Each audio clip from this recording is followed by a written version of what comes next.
ஐப்பசி மாதம் பௌர்ணமி நாளில் அன்னாபிஷேகம் காண்பவர்க்கெல்லாம் கை கூடுமே பெரும் புண்ணியம்.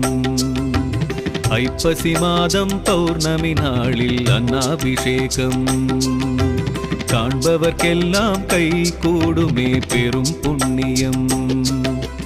உடலை செய்து உயிரை தந்து உணவையும் தந்த உத்தமனாம். உடலை செய்து உயிரை தந்து உணவையும் தந்த உத்தமனாம். ஈசன் சர்வேசன் மகேசன் பரமேஸ்வரனுக்கு ஐப்பசி மாதம் பௌர்ணமி நாளில் அன்னாபிஷேகம் காண்பவர்க்கெல்லாம் கை கூடுமே பெரும் புண்ணியம். நம சிவாய நம சிவாய நம